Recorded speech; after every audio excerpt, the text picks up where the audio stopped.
Halo, Assalamualaikum warahmatullahi wabarakatuh semuanya. Waalaikumsalam Waalaikumsalam warahmatullahi wabarakatuh. warahmatullahi wabarakatuh. Oke, kita lanjut ya. Sambil yang lain, di sesi yang terakhir ini kita ngebahas terkait dengan communication skill ya. Jadi communication skill di sini ada dua sebenarnya, ada yang komunikasi lisan dan komunikasi tulis ya. Jadi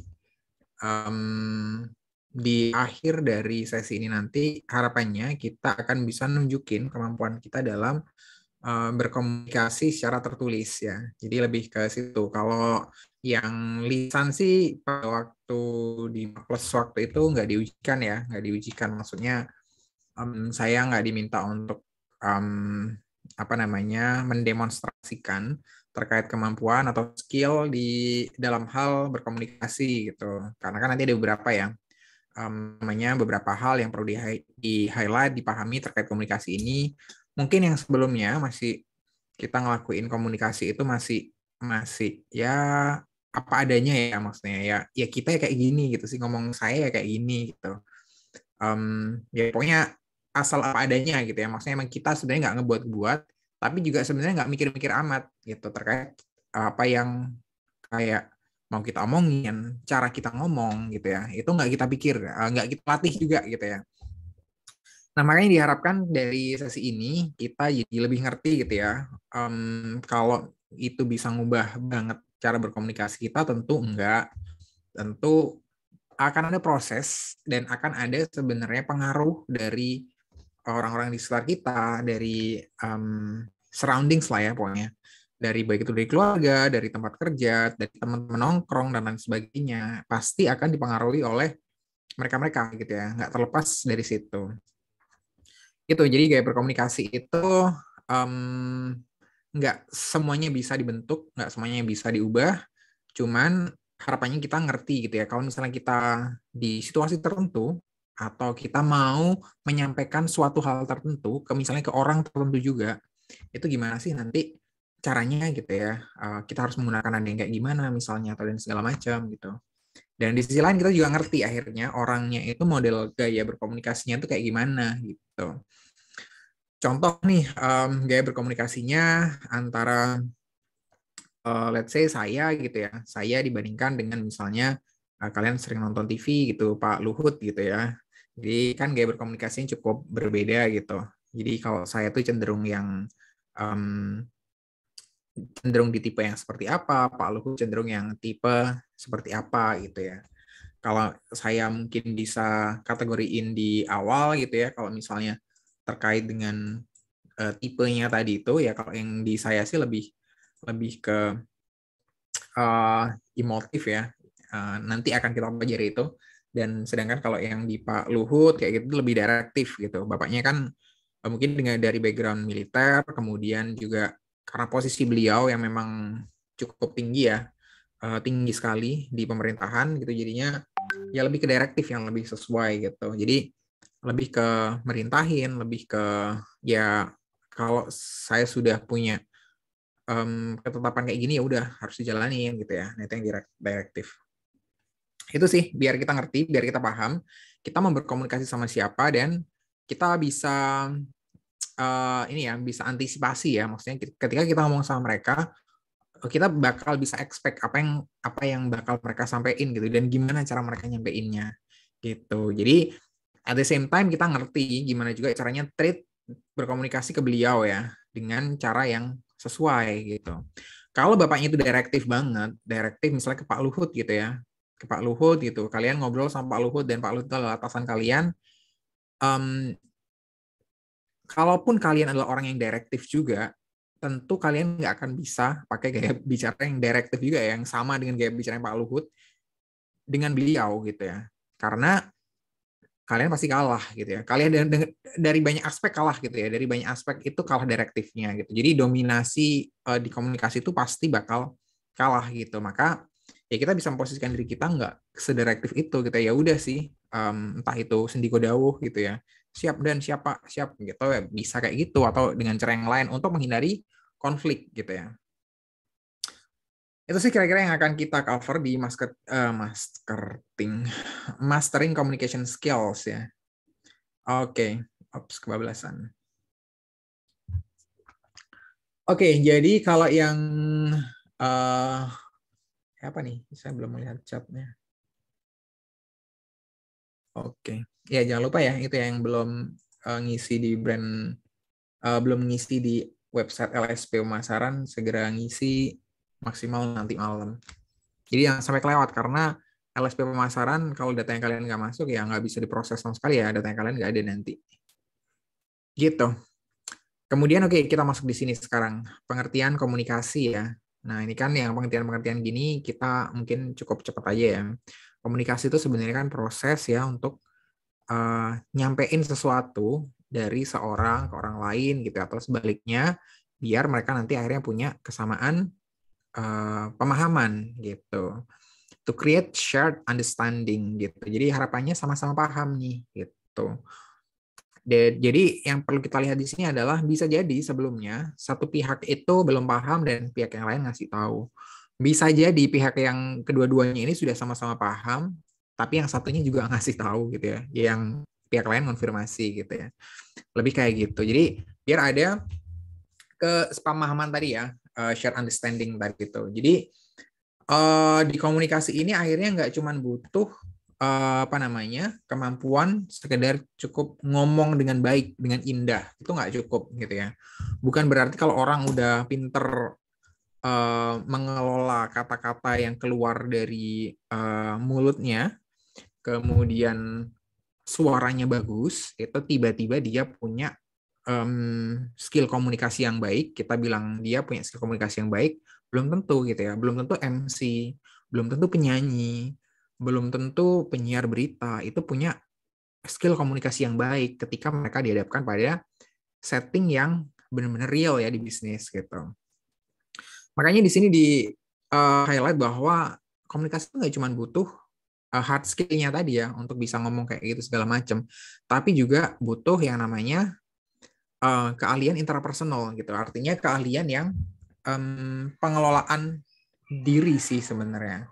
Jadi lebih ke interpersonal, kemudian bagaimana kita ngedenger orang lain, ngamatin orang lain, dan seterusnya gitu ya.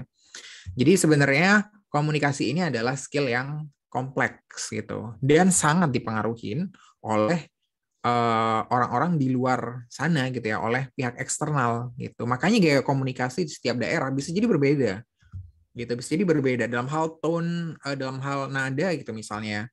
Kita mungkin punya punya stereotip bahwa kalau orang Batak tuh kalau berbicara cenderung lebih kencang gitu ya, karena emang orang di sana kalau ngomong cenderung lebih kencang gitu ya dibandingkan dengan yang di Solo misalnya, itu cenderung kalem banget gitu. Atau yang jauh-jauh ke Batak gitu ya, Jawa Timur mungkin yang kayak saya dibandingkan dengan Jawa Tengah yang kalian gitu kan. Nah mungkin dari tone sudah beda gitu ya, itu baru tone gitu. Kemudian dari penekanan kata-katanya juga mungkin di beberapa hal juga berbeda gitu ya. Diksi pemilihan kata sama-sama bahasa Jawa, sama kata yang sama exactly the same. Kalau kita ngomong itu di Jawa Timur itu nggak masalah, tapi di Jawa Tengah itu bermasalah, ataupun sebaliknya. Nah itu kan juga terikat sekali communication ini dengan konteks gitu. Makanya kita harus paham. Jadi kayak saya yang di Jawa Timur nggak serta-merta misalnya di sana misalnya nih ya, misalnya saya bisa dibilang oke nih komunikasi saya. Ketika saya masuk di Jawa Tengah, apakah lantas saya bisa oke juga? Belum tentu karena tergantung seberapa bagus juga saya bisa adaptasi sama kondisi yang ada di sini. Itu ya. Jadi komunikasi ini bukan tentang diri kita sendiri, tapi ya hubungan kita dengan orang lain gitu ya, dan cara kita untuk bisa memahami hal tersebut. Gitu. Nah, makanya kalau di konteksnya bisnis di sini, peran komunikasi dalam bisnis adalah menyampaikan produk atau jasa gitu ya, ya tutulan ya. Itu yang pertama. Yang kedua, membangun hubungan antar perusahaan gitu ya. Ini partnership misalnya, kita mau ngebangun sebuah partnership, mau kerjasama segala macam, MOU gitu ya. Nah, itu maka ya kita perlu untuk bisa nge-create komunikasi yang baik dengan mereka. Yang terakhir sebenarnya nggak jauh-jauh terkait dengan produk ya, masih nyambung dengan yang pertama tadi, itu kita dapat feedback dari produk atau jasa yang kita udah jual gitu. Kemudian ya yang berikutnya adalah kita perlu ngerti tadi yang saya sebut gaya komunikasi. Gaya komunikasi tiap orang itu beda-beda ya. Nah, kalau yang menurut teori yang dipakai di sini di Marcus Institute itu ada 4 gaya nanti yang akan kita highlight ya untuk dipelajarin di sini. Dibedakan menjadi 4 gaya tersebut. Gitu. Nah, gaya komunikasi ini akhirnya itu bisa kita lihat juga ya. Walaupun nggak 100% pasti kayak gitu. Bisa kita lihat juga dari apa aja misalnya. Contoh yang pertama, bagaimana mereka berpakaian. Gitu. Bagaimana mereka berpakaian. Nah, kalau ini kan nggak selalu ya, nggak selalu bisa ya. Kayak misalnya, gimana cara kalian ngebedain antara saya mungkin yang yang orangnya mungkin cukup emotif gitu ya, dibandingkan dengan Pak Luhut tadi ya gitu ya. Bisa jadi mirip-mirip gitu ya. Dalam hal pakaian bisa jadi ya. Saya nggak tahu amat sih Pak Luhut kalau misalnya keluar outfitnya kayak gimana ya. Kalau di kantor sih ya sama kayak menteri-menteri yang lain ya pakaian putih, celana kain, celana bahan gitu kan. Dan mungkin sepatu bisa sepatu cats, bisa sepatu pantofel gitu kan. Kemudian apa latar belakang mereka, kemudian gimana juga ruang kerjanya mereka gitu ya, kata-kata apa yang cocok untuk menggambarkan mereka, seperti apa yang cara mereka berbicara di telepon gitu. Jadi ya ini sebenarnya cuma sebagai alat aja sih untuk kita untuk mencoba nih mengidentifikasi dari ruang kerjanya misalnya gitu ya. Nah ini hanya alat ya, artinya akurasinya bisa jadi juga kita harus aware bahwa akurasinya bisa jadi nggak selalu baik gitu kan. Nah, kayak misalnya di ruang kerja gitu, gimana cara kalian nebak ya dari ruang kerja saya gitu. Ini ruang kerja saya, jadi saya pun nggak di dalam nggak di depan kamera pun ini tempat duduk saya ketika saya kerja dari rumah gitu ya. Dan surrounding saya di belakang ya kayak gini. Ya gimana cara kalian nebak saya orangnya seperti apa gitu kan nggak ngerti ya. Kalau misalnya kalian belum pernah ketemu saya. Gitu sih. Nah ini nggak serta-merta bisa jadi judgement gitu ya. Jadi nggak ukuran ini nggak selalu berlaku dan selalu benar gitu. Cuman bisa ngebantu kita gitu ya. Sama sih kalau misalnya kita ngelihat orang yang baru gitu ya, kenalan gitu sama mas-mas ganteng gitu ya misalnya yang kalian yang cewek gitu. Kita nggak ngerti dong dari penampilannya doang gimana kepribadiannya dia gitu ya. Bisa jadi dia penampilannya ganteng banget, klimis banget, branded banget gitu ya. Tapi ternyata dianya orangnya jorok gitu ya. Dia orangnya jarang mandi banget gitu. Mandi 3 hari sekali gitu. Misalnya kayak gitu.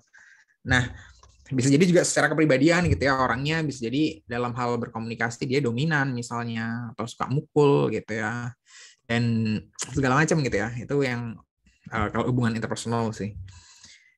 Nah, makanya kita nggak selalu bisa melihat orang itu gaya komunikasi mereka itu hanya dari faktor-faktor fisiknya gitu. Jadi hanya dari kita melihat orangnya, dia mobilnya apa, dia kerja di mana, ruang kerja kayak gimana, tatanan rambutnya kayak gimana, lalu kita bisa ngejudge gitu ya. Gitu. Ini cuma jadi alat doang.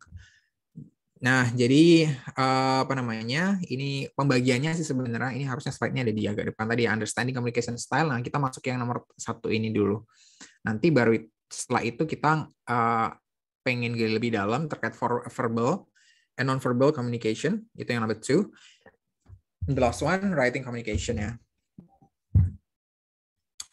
Nah, ini adalah communication style ya. Communication style yang kita pelajarin di materi kita kali ini gitu. Jadi ada 4 communication style.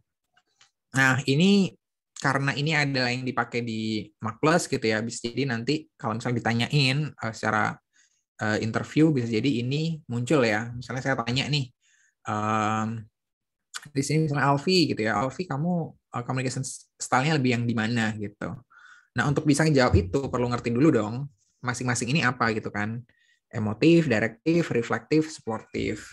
Nah, tapi ini sekedar polling iseng dulu deh sebelum saya jelasin ke masing-masingnya ya. Emotif apa, reflektif apa, direktif apa, sportif apa. Kira-kira nih kalau dari kalian nih, dengan menduga-duga ya, dengan ngiro-ngiro dari kata-katanya di situ, kalian itu cenderung ada yang di mana? Oke. Saya siap pollnya, bisa dipilih tuh. Ini random aja, nanti saya poll lagi ya setelah saya jelasin saya bakal polling lagi. biar kalian ngerti akhirnya, oh saya tuh ternyata modelnya kayak gini dan segala macam.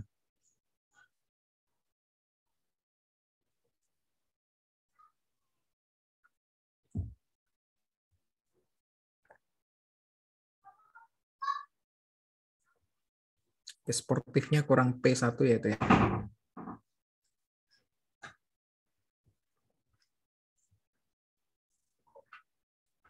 Yuk baru 17 sampai 30 deh, 30 nanti stop. 13 lagi, 13 lagi.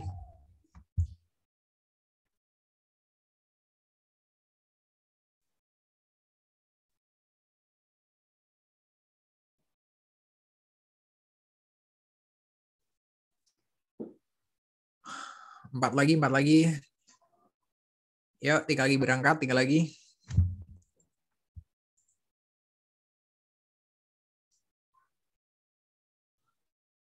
Oke, 2 lagi. Oke deh tuh. Oke.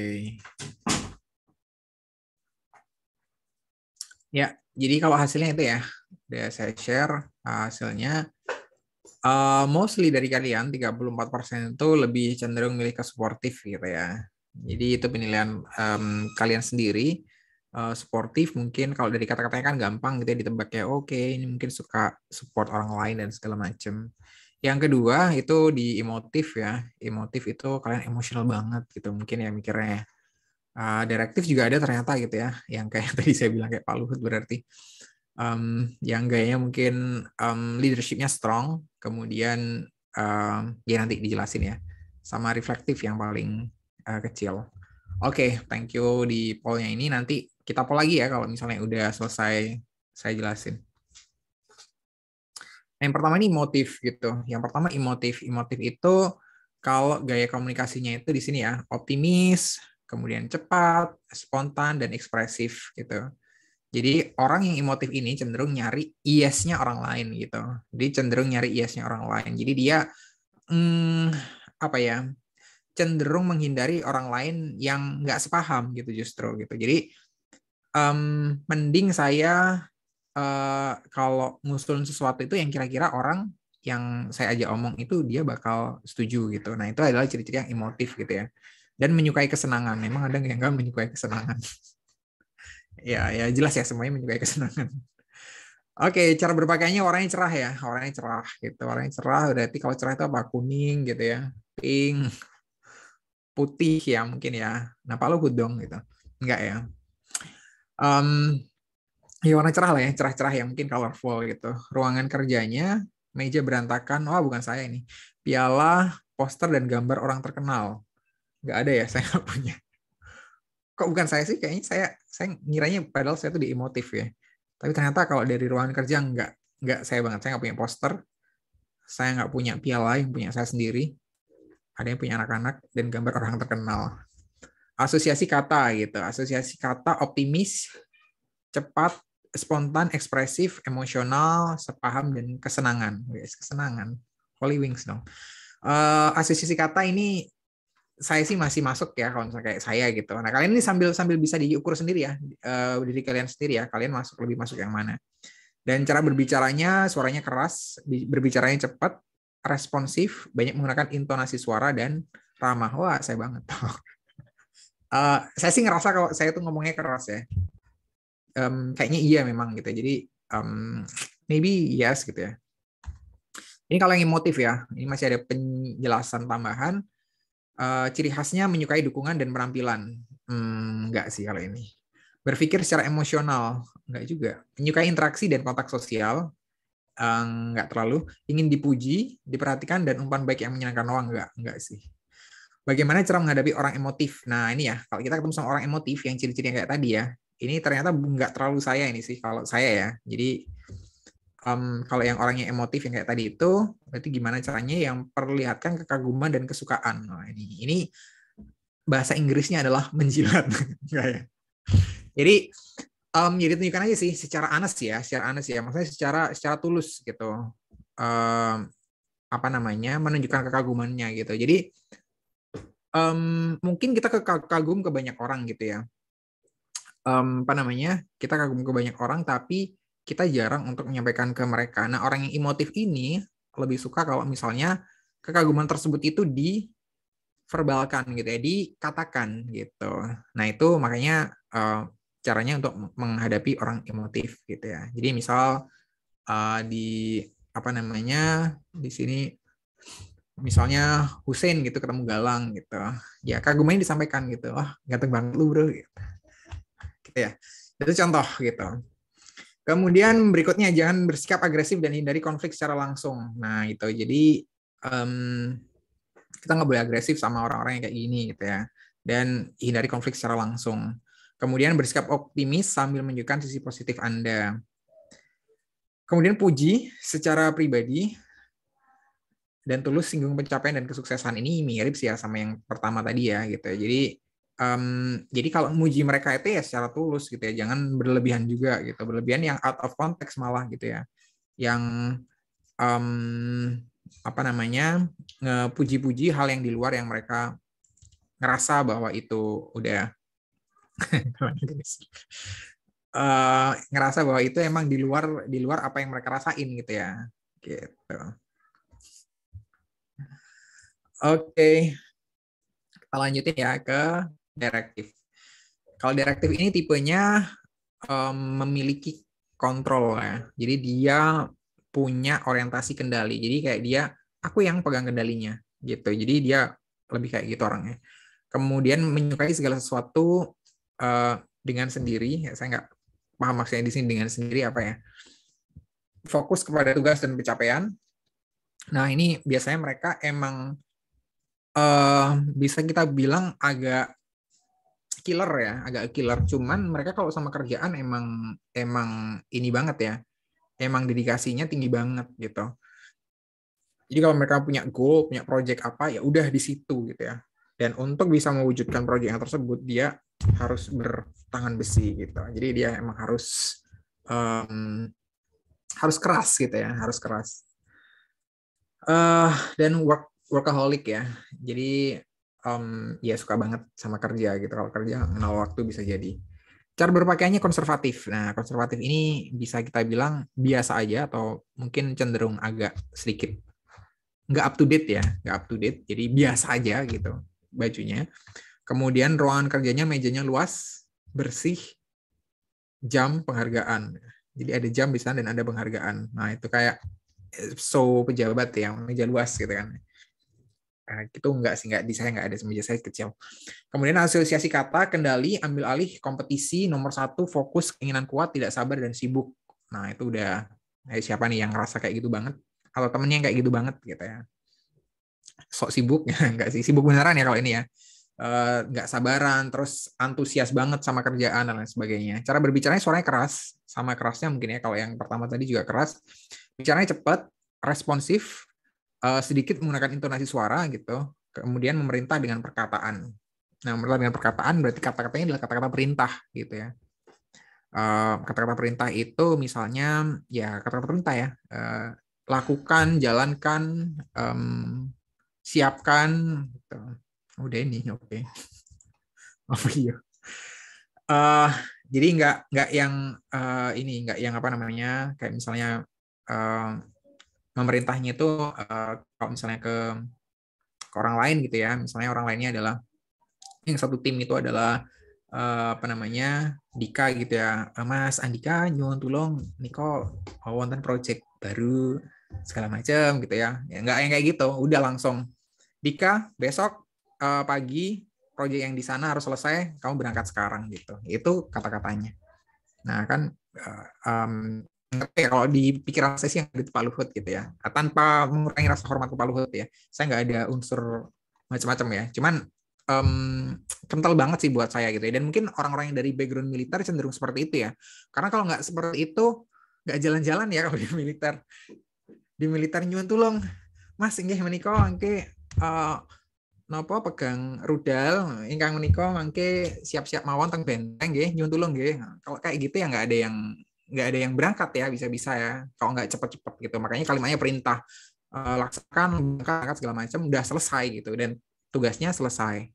Itu yang jadi goal-nya ya. Jadi ini emang lebih erat kok direktif ini dengan ekosistem yang di militer gitu kan. Ingin menjadi nomor satu, berpikir logis dan faktual, menyukai pilihan pribadi, itu ciri khasnya gitu ya. Ini ada namanya self-centricism ya. Jadi kebanggaan terhadap dirinya pribadi, secara pribadi itu mungkin tinggi. Kemudian kalau ngadepin orang kayak gini gimana? Jadi beritahu mereka untuk melihat peluang dan menjadi pemenang. Nah itu ya caranya ya. Jadi ini katanya Marcus ya, saya juga belum pernah kayak gitu. Jadi kita kalau misalnya ngasih rekomendasi untuk beliau gitu ya. Misalnya kita punya project nih, kita punya project. Nah, cari di mana kira-kira benefit dari project kita ini yang berhubungan dengan hal tersebut gitu ya, yang bisa membuat baik orangnya secara pribadi, leader kita ini secara pribadi, atau kita secara organisasi itu mampu menjadi pemenang. Nah, itu perlu ditonjolkan banget karena dia punya jiwa kompetitif yang tinggi gitu kan. Kemudian yang kedua, membiarkan mereka bertindak sendiri dalam batas-batas wajar. Ya, iya gitu ya. Apalagi kalau mereka leader kita ya. Walaupun nggak wajar kadang ya kalau leader ya mau gimana sih gitu kan. Ya ngingetin juga nggak mungkin ke orang-orang kayak gini ya. Ya udah sih gitu kan. Diterima aja. Tunjukkan pertimbangan logis dan fakta dalam setiap situasi gitu. Nah, ya lebih logis. Orang-orangnya pasti punya pertimbangan yang logis ya. Dan berdasarkan fakta tadi ya. Jadi nggak cuman berdasarkan asumsi-asumsi, dugaan-dugaan doang gitu. Kemudian puji secara pribadi dan tulus, singgung pencapaian dan kesuksesan. Ini sama sih dengan yang pertama tadi ya. Cuman nggak, menurut saya sih nggak selalu kita punya waktu untuk ngelakuin ini sih ya. Kalau dengan orang-orang yang direktif gitu. Karena mereka kan sebenarnya orangnya strategik dan taktis gitu kan. Kalau ngelakuin ini, selesai udah kita lanjut ini gitu ya. Jarang ada kesempatan untuk ngomong ya muji kayak gini gitu kan. Dan berikutnya adalah reflektif gitu ya. Reflektif di sini adalah tipe orang yang mencari penjelasan secara logis, orientasi proses, inovatif, akurat, sangat berhati-hati dan berpegang teguh pada pemikirannya gitu.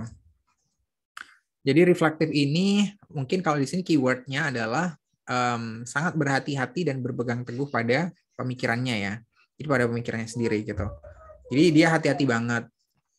Nah, cara berpakaiannya kayak gimana? Dia konservatif gitu ya. Jadi nggak yang up to date banget. Ruangan kerjanya ada sertifikat, simbol, penghargaan, tumpukan kertas. Oke. Ya agak susah ya. Saya menginterpretasikan ruangan kerja ini jadi agak susah ya kalau misalnya dihubungkan dengan gaya komunikasi gitu. Jadi so sorry ini saya mungkin skip ya, maksudnya yang untuk ruangan kerja ini karena agak susah. Asosiasi kata lah di sini, logis, inovatif, hati-hati, idealis, individualis, dan akurat gitu ya. Kemudian di sini ada cara berbicara. Cara berbicara adalah suaranya pelan, berbicara lambat, merespon dengan berhati-hati, sedikit intonasi, dan berbicara halus gitu. Berbicara halus beda dengan berbicara pelan ya. Kalau berbicara pelan atau berbicara lambat itu, kalau lambat kan temponya ya. Temponya itu lambat. Nah, itu berbicara lambat gitu ya. Kalau misalnya pelan ya volumenya.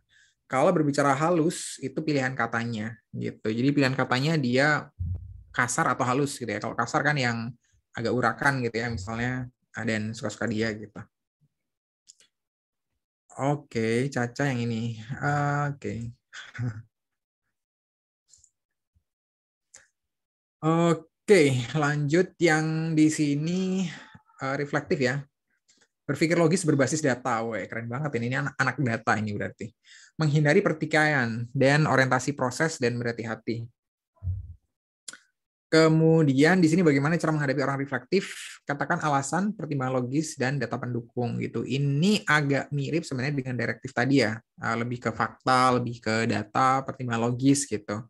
Kalau yang di sini. Kemudian memberikan kesempatan untuk berpikir, bertanya, dan menganalisa gitu. Jadi ya dia emang butuh ngeproses ya. Butuh proses itu adalah bagian penting dari yang dia lakuin gitu kan. Makanya di sini kan orientasinya dia ke proses. Makanya ya udah, dia agak lama biasanya gitu.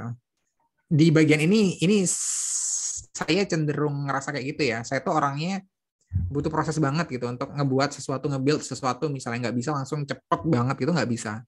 Jadi saya emang butuh proses untuk ngebuat sesuatu yang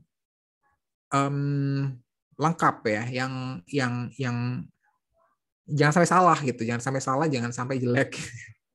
Tapi akhirnya lama dibandingkan dengan mungkin orang lain yang bisa ngerjain lebih cepat gitu ya. Ya mereka juga bisa ngerjain cepat dan bagus gitu sih, sebenarnya ada yang kayak gitu ya. Gitu sih. Jadi kayak gitu kira-kira. Kemudian meminta penjelasan dan bantuan yang mungkin diperlukan, dan berikan mereka terlibat secara intensif dalam proyek. Berikan mereka terlibat secara intensif, berikan kesempatan ya, maksudnya mungkin di sini, berikan kesempatan mereka untuk terlibat secara intensif dalam proyek gitu. Jadi ya mungkin juga karena dia suka proses maka dia suka proyek gitu. Nah ini cukup saya sih. Cuman secara overall enggak. Secara overall enggak semuanya persis banget dengan gaya saya gitu ya. Nah ini yang terakhir sportif ya. Ini yang paling banyak dari kalian tadi. Apakah iya kalian emang kayak gini? Sportif adalah tipe orang yang mudah bergaul, rendah hati, diplomatis, tidak tergesa-gesa, tangguh, menyukai kompromi, dan suka berteman. Ini kok baik banget orang ini ya. Yang lainnya tadi kayak ada faktor-faktor yang agak kurang positif gitu. Tapi kalau ini kan kayak baik banget, mudah bergaul, rendah hati, diplomatis, tidak tergesa-gesa, tangguh, dan suka berteman. Oke. Asosiasinya dia, cara berpakaiannya dia casual ya. Casual ya, santai berarti kan. Nggak yang konservatif. Nggak yang jadul kayak yang dua di atasnya tadi. Kemudian ruangan kerja, suasana rumah, foto keluarga, kenang-kenangan, dan poster. Nggak terlalu. Oke ya, kalian bisa cek juga di sekitar kalian apakah ini ada di tempat kalian. Asosiasi kata, mudah bergaul, rendah hati, diplomatis, tidak tergesa-gesa, tangguh, damai, dan senang berteman. Oke, cara berbicaranya suaranya pelan, berbicara lambat, merespon dengan berhati-hati, sedikit intonasi suara, dan berbicara halus. Enggak, saya banget. Kemudian ciri khasnya menyukai stabilitas dan menghindari resiko atau perubahan. Ya kayak gitu ya. Jadi lebih ke suka yang ya wis kan kita udah enak kayak gini gitu ya. Ngapain harus ada perubahan gitu ya misalnya. Jadi suka dengan status quo di sini. Kemudian menginginkan umpan baik dan tulus, suka berteman dan menyukai kerja sama tim. Oke, nah ini kalau yang saya ini ya menghindari resiko ini yang enggak sih kalau saya. Jadi saya sukanya cari-cari resiko ya. Oke. Caca yang kelima suka marah-marah. Oke, Caca kayaknya semuanya ya berarti ya. Oke, bagaimana cara menghadapi orang yang sportif ini? Memperlihatkan perhatian Anda kepada mereka sebagai manusia. Aneh ya. Emang yang lain nggak sebagai manusia gitu kan? Maaf Pak Plus. Bukannya. Tapi aneh aja Pak Plus. Aneh nggak sih? Oh, cuma saya ngerasa aneh dengan kata-kata ini. Ya iyalah semua manusia gitu kan. Ada gitu ya anak buahnya Pak Luhut. nggak memperhatikan beliau sebagai manusia gitu. Kayaknya siap-siap dikirim ke luar negeri. Memberikan pengakuan terhadap kemudahan mereka dalam bergaul. Oke, karena emang dia suka berteman ya, suka bergaul. Kemudian jangan bertindak agresif sama dia, gitu ya. Jangan agresif loh sama orang kayak gini. Fokus kepada dukungan, support, yuk. Gitu. Ciptakan situasi yang nyaman. Nah, itu ya, tadi ya. Jadi ini adalah 4 gaya komunikasi yang bisa kita pakai untuk kita tadi mengidentifikasi gaya kita sendiri. Dan di sisi lain, kita juga bisa untuk tadi akhirnya ngerti gimana caranya menghadapi orang-orang tersebut gitu ya. Sekali lagi ini nggak satu konsep berlaku mutlak ya. Karena kayak contohnya kayak saya tadi, saya nggak bisa nemuin di sini yang benar-benar satu gaya itu yang mirip banget dengan saya gitu ya. Jadi bisa jadi tadi kayak misalnya mejanya sesuai gitu ya. Kalau misalnya dari yang sportif tadi, ini mejanya cukup saya sih ruangan kerjanya gitu ya. Tapi cara berbicaranya kayaknya enggak. Saya berbicaranya agak suaranya agak kenceng dan agak cepat.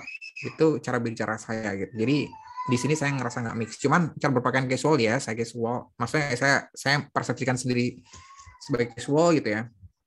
Dan lain sebagainya gitu. Cuman dari semuanya ini sih memang kalau misalnya dari saya secara personal gitu, saya emang cenderung kalau misalnya harus milih gitu ya, emang lebih ke sportif gitu. Kalau boleh milih dua, sebenarnya sportif dan emotif gitu ya. Cuman kalau hanya satu doang ya sportif. Itu sih ya kira-kira yang empat tadi itu ya. Nah, sebelum kita beranjak ke yang bagian kedua, saya boleh di sini untuk poll lagi ya. Apakah klasmennya sama kayak tadi ya? Yang paling banyak itu ada di apa namanya? Tipe kepribadian yang sportif gitu. Saya relaunch. Oke. Yuk, diisi lagi yuk.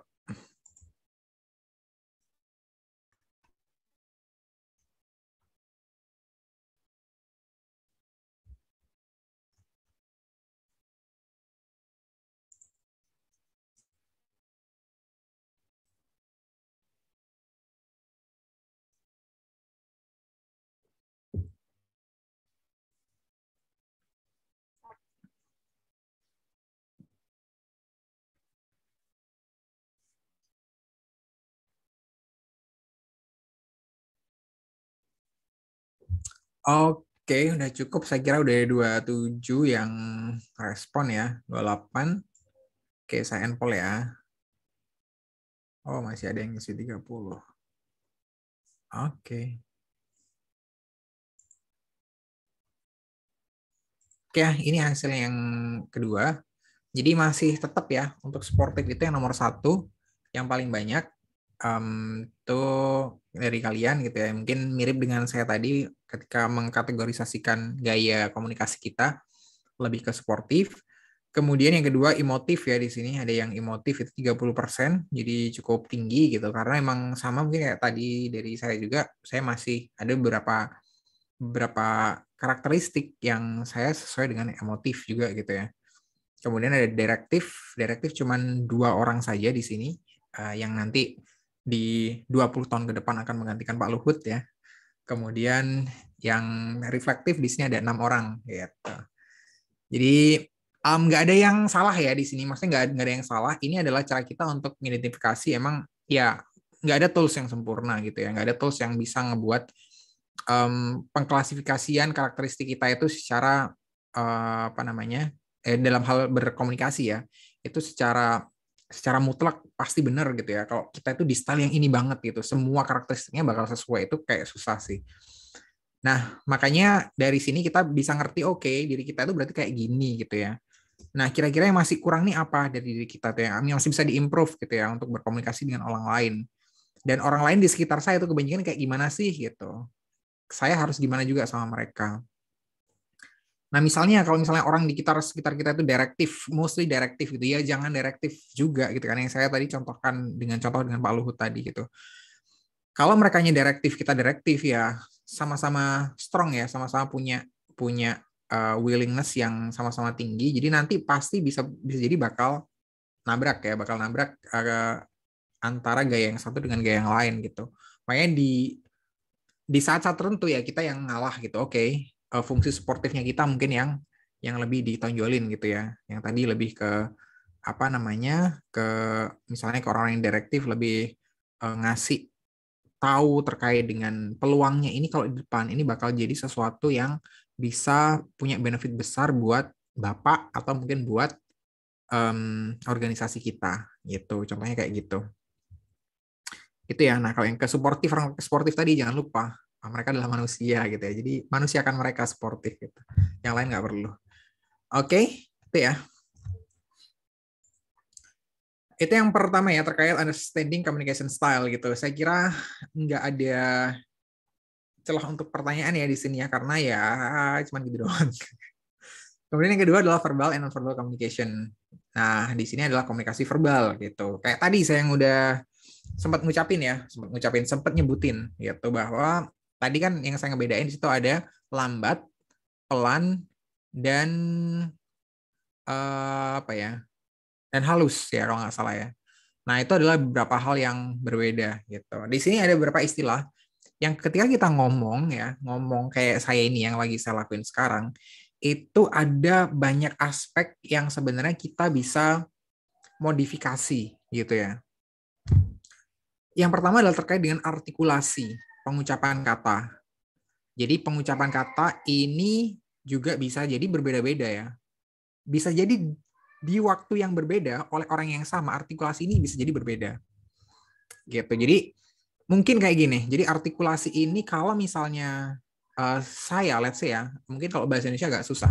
Kalau misalnya saya bahasa Jawa, saya orang Jawa Timur yang timur ya saya tuh Jawa Timur yang sebelahnya Malang sana, kalian nggak tahu Lumajang mungkin ya, tapi itu sebelahnya Malang, which is bahasanya itu Jawa Timur yang timur ya, agak agak agak kasar sih mungkin buat orang-orang Jawa Tengah gitu sih. Nah bahasa saya itu bahasa kayak gitu, tapi orang tua saya adalah orang dari Jogja gitu. Nah makanya saya bisa bisa bisa melakukan bisa ngomong dengan dua bahasa tersebut gitu ya.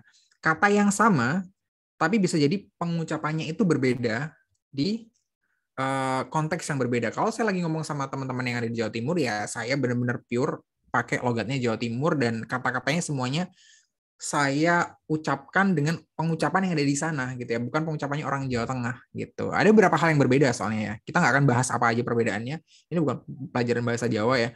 Cuman akan ada perbedaan di sana gitu ya. Kalau misalnya saya yang ngomongnya itu juga di sini pakai bahasanya sebenarnya bahasa bahasa yang sama ya, kata yang sama tapi pakai penekanan apa namanya artikulasinya itu pakai bahasa Jawa Timur mungkin jadi agak aneh gitu. Nah itu artikulasi gitu ya. Kalau bahasa Indonesia sebenarnya juga sama gitu kan. Bahasa Indonesia mungkin kayak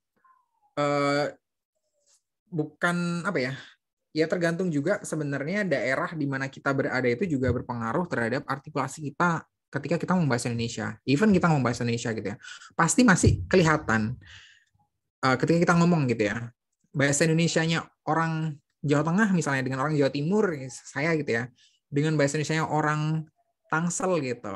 Ya beda banget kan ya. Tangsel kelihatan banget lah ini bukan orang Jawa nih, pasti bukan orang Jawa gitu. Kalau saya kan kelihatan ya masih orang Jawa gitu, meskipun nggak clear mungkin buat kalian Jawanya Jawa mana. Nah mungkin ada yang mungkin Jawanya lebih thick lagi, lebih kental lagi, itu lebih kelihatan dia Jawa Tengah gitu. Kita bisa ngenalin orang dari situnya.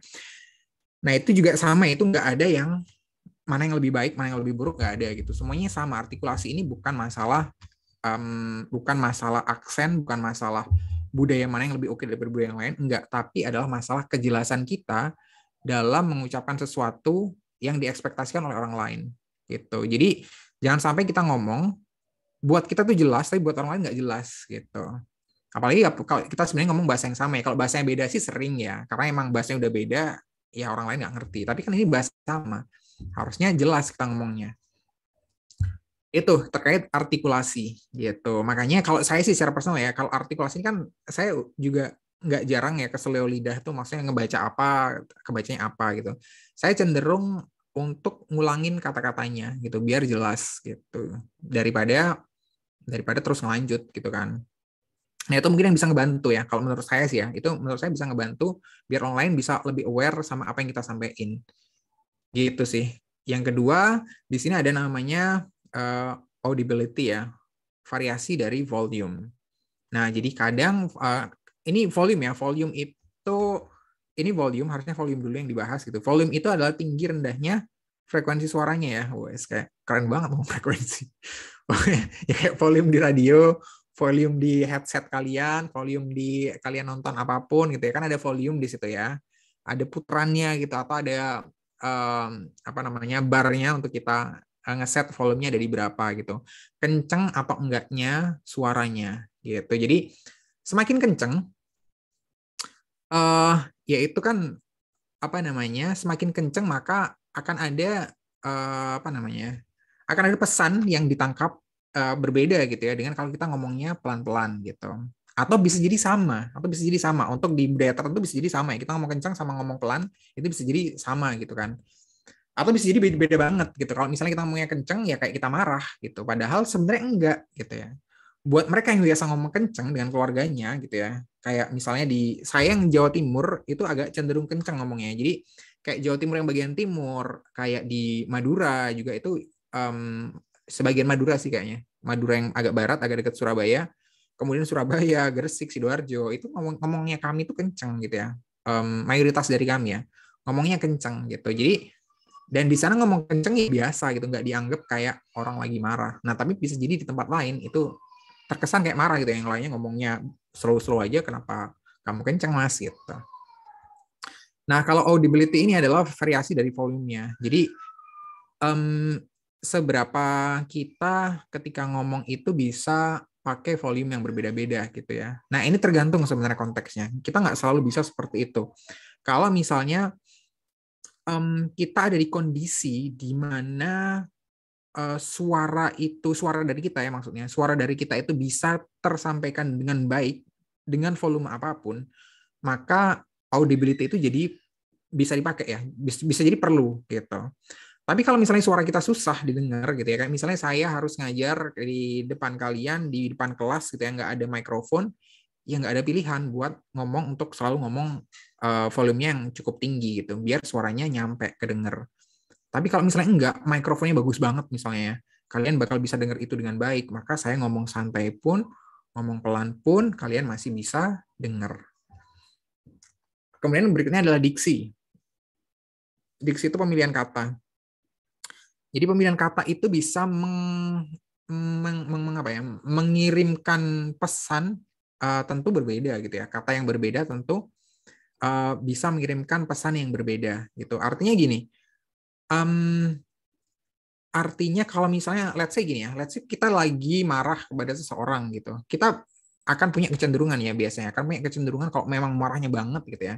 Kata-kata yang dipakai itu kata-kata yang mungkin bukan kata-kata keseharian kita gitu ya. Seperti misalnya umpatan, misalnya pokoknya kata-kata yang mungkin tone-nya cenderung negatif gitu. Dibandingkan kalau misalnya kita lagi nggak marah gitu ya. Jadi tone kita akan lebih baik, akan lebih sopan gitu ya. Jadi kayak misalnya mungkin ada orang mempersepsikan orang lain gitu ya, pokoknya mau dikenalin gitu misalnya, kamu mau nggak kenalan sama si Anton misalnya lah, ngomong kayak gitu ya ke temen yang cewek yang lain gitu. Enggak, dia itu jelek banget gitu. Nah, ada yang ngomong orang-orang kayak gitu ya, misalnya jelek peranginya atau apa gitu ya. Nah, tapi dia ada orang lain yang ngomong apa namanya, untuk nggak ngelukain atau untuk nggak memberikan kesan bahwa dia lagi body shaming misalnya ya, itu maka enggak, dia kayak kurang menarik aja sih menurut aku. Nah gitu, ada yang milih diksi kayak gitu. Nah itu kan pilihan kata, tergantung gimana cara kita milihnya gitu ya. Nah ini kalau menurut saya itu sama, itu dipengaruhi budaya juga, dipengaruhi dari personality kita masing-masing, itu cukup kuat gitu. Jadi kalau kita orangnya biasa ngomong kayak gitu ya, ya ngomong aja kayak gitu tuh, ya nggak apa-apa, emang salah apa ngomong kayak gitu, emang aslinya kayak gitu kan. Ada orang yang mungkin bakal kayak gitu, dan itu nggak masalah ya, buat dia sendiri nggak masalah. Tapi bisa jadi bermasalah ketika dia harus mengomunikasikan itu ke orang lain. Orang lain bisa jadi nggak terima kan, maksudnya kok gitu sih ngomongnya gitu. Nah kayak gitu sih kira-kira ya. Kemudian fluensi ya, atau kelancaran. Jadi fluensi atau kelancaran, jadi seberapa kita lancar ngomong bahasa yang lagi kita omongin gitu. Jadi kalau bahasa Indonesia sih ya lancar-lancar aja ya pasti ya. Lancar-lancar aja. Tapi mungkin dari kita ada aja yang mungkin bahasa Indonesia tuh nggak terlalu dominan kita pakai gitu ya. Kita Jawanya dominan banget. Terus akhirnya bahasa Indonesia kita kecampur-campur bahasa Jawa gitu. Ya berarti yang bahasa Indonesianya belum lancar banget gitu. Cuman ya nggak masalah kalau itu bagi yang diajak omong, nggak masalah gitu. Tapi kalau yang bagi diajak omong itu bukan orang Jawa, terus kalian bahasa nyampur-nyampur sama bahasa Jawa, ya nggak ngerti nanti yang denger gitu kan. Sama misalnya kayak kita mau di awal rencana dulu kan, di kelas juga mau pakai bahasa Inggris ya, pakai bahasa Inggris gitu kan, pakai bahasa Inggris, saya ngajar pakai bahasa Inggris gitu ya, bisa jadi saya juga nggak cukup fluent dalam bahasa Inggris gitu. Alah Pak Maidagi ngomong bahasa Inggris apa sih, bahasa Inggris aja masih basic banget, masih pating pecotot gitu ya, nggak jelas gitu. Fluensinya saya nggak ada, dan kalian pun nggak bisa nangkep. Akhirnya yang goal yang di awal tadi ya, kesepahaman tadi itu jadi nggak dapet gitu. Nah padahal goalnya dari komunikasi kan sebenarnya, ini kan kita lagi komunikasi nih di kelas nih. Saya lagi menyampaikan suatu hal kalian biar kita sepaham nih pemahaman kita terhadap apa yang lagi kita pelajarin sekarang.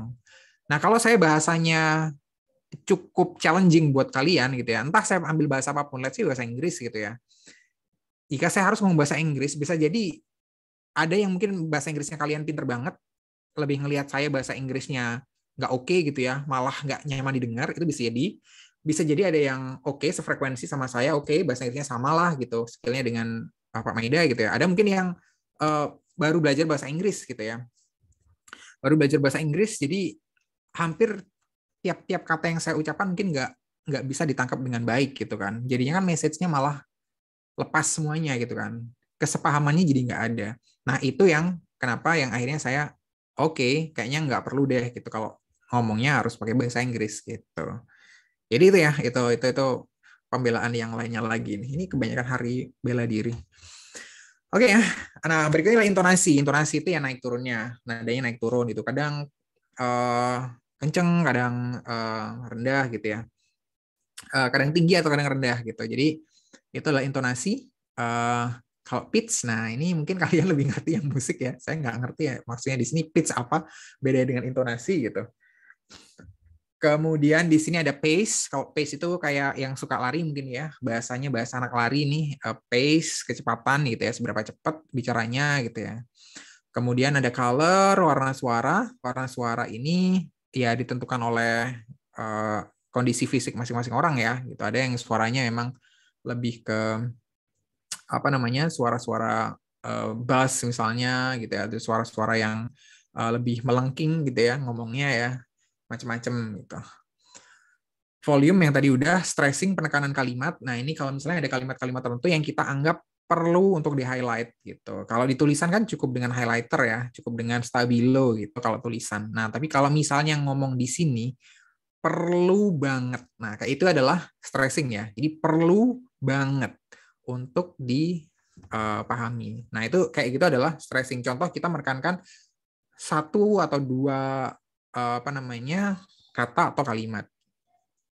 Kemudian terakhir tone atau dari suara gitu. Jadi ini banyak istilah-istilah yang memang istilah dari persuaraan ya. Jadi yang mungkin kalian yang dekat dengan musik mungkin paham dengan banyak istilah-istilah yang ada di sini gitu. Nah, ini kita bisa lihat dari sini bahwa ternyata banyak banget yang bisa kita modifikasi ya, yang kita bisa modifikasi dari suara kita gitu kan. Ini hanya dari komunikasi verbal ya, dari suara kita ya. Kita di sini belum ngomong terkait dengan mimik, wajah ya dan lain sebagainya. Kita baru ngomong tentang suara. Banyak yang kita bisa modifikasi. Misalnya saya ngomong sedemikian, kalau menurut saya sih agak cepat ya, frekuensi saya ngomong agak cepat, saya ganti nih tiba-tiba. Nah, saya harus ngomong yang jauh lebih pelan daripada biasanya. Nah, biar kalian lebih santai, lebih rileks gitu ya kalau kuliah gitu. Jadi waktunya lebih panjang. Nah, itu contoh ya. Itu contoh. Jadi sebenarnya yang bisa dimodif banyak gitu. Dan nggak selalu kita dalam kondisi sadar untuk bisa ngontrol suara kita gitu kan. Kayak saya ini ya mostly nggak sadar ya. Maksudnya ya udah kayak saya yang biasa ngomong gitu, yang ngomongnya saya kayak gini gitu. Nah, itu. Cuman ini nggak bisa jadi justifikasi buat kita ya. Nah kan saya kayak gini gitu, nggak boleh kayak gitu. Kalau misalnya kita harus menghadapi orang yang konteksnya nggak personal, yang konteksnya misalnya bisnis gitu ya. Atau saya ketemu Pak Rektor misalnya, saya nggak boleh dong ngomong kayak gini ya, ngomong dengan gaya bicara saya sekarang itu nggak boleh. Gaya bicara saya kan non formal, cepet, nadanya agak tinggi. Nah itu kan gaya bicara saya. Nah pasti kalau Pak Rektor dengar saya ngomong seperti ini di depannya, ya pasti beliau nggak akan berkenan dong gitu ya. Nah itu yang kita harus keep in mind ya. Kita harus lihat siapa yang kita ajak omong gitu. Bukan berarti kalau dengan kalian saya boleh sembarangan ya, nggak juga gitu. Cuman ya biar relax, sama-sama relax ya udah sih kita bicara yang biasa aja gitu, yang biasa kita pakai kayak gimana. Itu kemudian yang ini adalah komunikasi nonverbal ya, kayak facial expression gitu, jadi wajah, mimik ya. Jadi itu punya impact di komunikasi gitu. Makanya sejak zaman pandemi ini facial expression itu jadi nggak segitu kelihatan ya gitu. Makanya kalau ada di video-video di TikTok atau di Instagram gitu ada yang gimana caranya kelihatan senyum padahal nggak senyum. Ada aja. Jadi ya gitu ya. Jadi itu yang nggak tulus gitu ya. Jadi usahakan sih kalau kita ngelakuin yang ada di sini yang non verbal itu emang tulus ya. Jadi kelihatan loh orang yang senyumnya itu kayak dibuat, dipaksa gitu ya, dan emang senyum beneran gitu. Jadi itu kelihatan banget. Jadi nggak tahu kenapa ya, saya nggak tahu kenapa ada science di balik itu kayak gimana, cuman pasti masih kelihatan gitu. Kalau misalnya kita emang tulus banget, ya emang senyum, pengen nyapa dan segala macam, ya itu bakal kelihatan banget. Kemudian gesture juga anggukan kepala gitu ya. Kalau misalnya pas kuliah luring mungkin ya, itu kan angguk-angguk kepala gini gitu ya, menandakan bahwa ya dia pikirannya kemana gitu. Kadang kayak gitu kan, nggak selalu orang yang melakukan kepala itu benar-benar paham gitu. Tapi lagi mikir aja dan lagi nggak tahu pikirannya kemana, kadang ya saya pun juga gitu ya. Lagi pikirannya kemana tapi pengen dipersepsikan oleh orang yang ngomong itu dia lagi dengerin. Padahal dia nggak dengerin amat. Nah itu sering terjadi gitu, angguk-angguk kayak gitu. Itu kemudian ada touch ya, di sini berjabat tangan. Nanti ada tipe-tipe berjabat tangan. Wah, sekalian harus paham ini. Ada eye contact. Eye contact itu ya ngelihat di mata gitu ya. Jadi bertatapan mata sebenarnya gitu. Makanya ini sih nggak dibahas di sini ya. Kalau eye contact di sini sebenarnya kayak ada hubungannya kalau dengan kita yang sekarang kita lagi di daring ya. Karena kan kita seringnya daring gitu. Maka eye contact ini kan jarang untuk bisa dilakukan secara ya nggak bisa dilakuin sih sebenarnya. Basically nggak bisa gitu. Cuman akan lebih engaging ya kalau buat orang yang lihat itu bisa ya bisa kayak kayak ngelihat sama-sama saling lihat gitu loh. Nah itu yang mungkin kita jarang aware ya gitu. Makanya kalau misalnya kalian juga bisa cek-cek di konten-konten yang di apa namanya productivity ya, produktivitas gimana keseharian orang-orang yang sibuk, apa yang harus diperhatikan mereka ketika meeting dan lain sebagainya. Nah di situ adalah salah satunya adalah eye level gitu. Eye level itu adalah ya di mana sih kita naruh apa namanya kamera kita gitu ya. Itu jadi penting.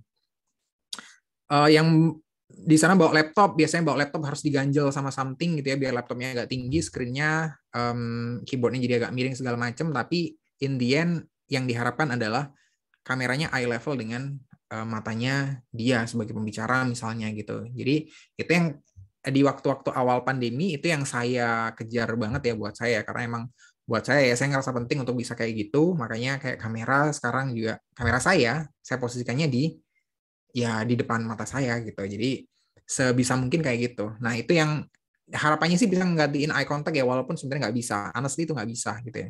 Karena saya juga nggak bisa melihat kalian juga gitu kan. Beda kan kalau misalnya di kelas sama-sama bisa memandang gitu kan ya. Kayak Husein memandang Galang tadi kan. Oke, kita lanjut di sini. Postur.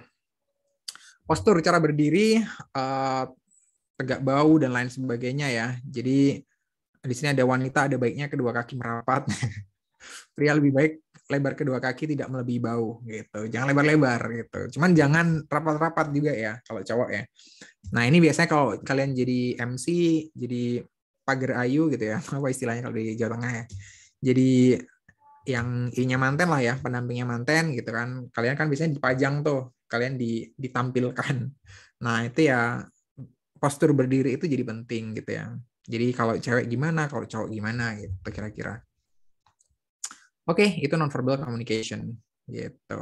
Nah, ini kita lewat aja ya kayak ini harusnya udah gitu doang gitu ya. Marah, malu, sedih. Harusnya jadi tebak-tebakan ya. Ini dia lagi wajah apa nih gitu ya. Kok kayak anak SMP banget. Komunikasi nonverbal, facial expression. Ya, jadi kayak tadi sih basically sebenarnya yang perlu kita tanamkan adalah entah itu senyum, entah itu ketawa, mimik seneng dan segala macam itu datangnya dari pikiran gitu ya. Jadi datangkan itu dari pikiran gitu, nggak yang dibuat-buat gitu. Bukan berarti saya nggak pernah ngebuat senyum saya yang fake ya. Ya saya rasa banyak orang mungkin di kondisi tertentu juga pernah ngerasa bahwa dia lagi nggak bisa senyum yang tulus gitu ya. Dia mungkin lagi dongkol, lagi marah, tapi kayak ya yang diajak omong mungkin ranknya lebih tinggi daripada dia gitu ya, dia atasannya gitu ya, masa iya nggak senyum sama atasan gitu ya, ya udah sih dia kepaksa senyum gitu. Nah bisa jadi kayak gitu, bisa jadi ya, itu cuma contoh doang gitu. Itu facial expression, contact tadi ya udah sih ya ya kita lihat gitu ya, jangan memalingkan muka gitu. Nah, cuman kan di sini ini terlepas dari ini ya, terlepas ini kan bukan kita nggak lagi ngebahas pelajaran agama gitu ya. Nah, kalau di agama kan sebenarnya ada batasan-batasannya ya, untuk yang muslim mungkin gitu ya.